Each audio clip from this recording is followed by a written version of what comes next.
Steve Wiggins, and this is the Groundworks Ministries podcast. Today we're reading from the book of Ezekiel, chapter 45. Let's focus on verse 1. When you divide the land by lot for inheritance, you are to set aside an offering for the Lord, a holy portion of the land. Now, if you want to start a fight in the Middle East today, all you have to do is ask one simple question: who owns this land, right? Talk of land ownership can become a source of heated debate in almost any country, but most certainly so in Israel.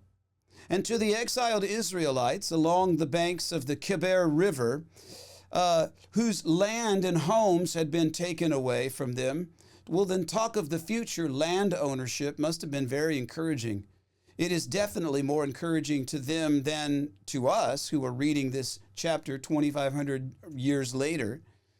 Israel had been formed on the promise that everyone would be given his own portion of land to live on and to work. And this promise was not simply the hopeful promise of a religious sage or the empty promise of a political leader. The assurance came straight from the God of all creation. Israel's exile had shown more clearly than anything else the disturbance not only of Israel's inheritance, but also of God's favor. No doubt they listened attentively as Ezekiel described the division of the land in the New Jerusalem. Once again, Israel would have the opportunity to return to their land, fortunes restored, but more importantly, they would return to God's abundant favor, the source of all their hoped-for blessings. The promise of the land of Canaan to the patriarchs' descendants was an everlasting promise, which brings us to modern Israel. Many theologians claim that God's favor toward Israel has somewhat been replaced by the church. First, that assumption is ignorant of tens of thousands of Jews who follow the Messiah, Jesus, in the state of Israel alone. Secondly, they should consider that the Bible describes Gentile believers as being grafted in to the existing covenant promises to faithful Israel. Now, thirdly, through the Bible, the Jewish people turn to the Lord after they return to the land.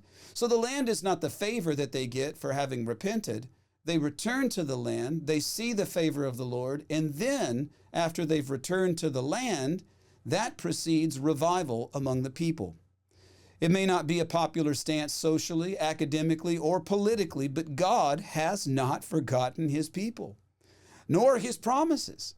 In fact, that fact alone should give Gentile believers in Jesus reason to hope. If God loves his people Israel in this way, surely he loves us in the same way.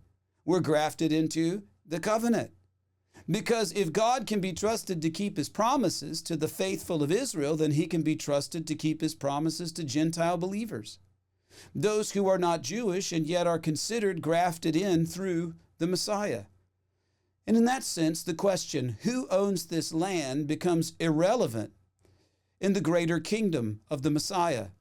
It is irrelevant because the Jerusalem to be inherited is in what they say in Hebrew, the Olam Haba, the kingdom to come.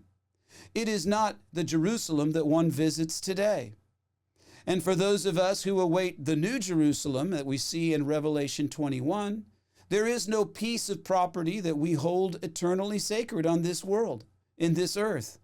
This earth will pass away, and that frees us to serve the Messiah with no earthly distractions or affections.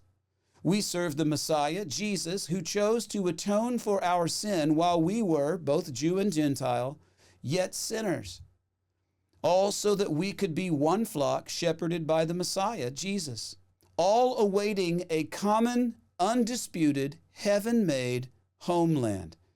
I'm Steve Wiggins, and this is the Groundworks Ministries podcast. Now, Groundworks Ministries operates entirely through financial donations from faithful people like you. And yes, we need your monthly support. Donating is secure and it's easy at our website, groundworksministries.com.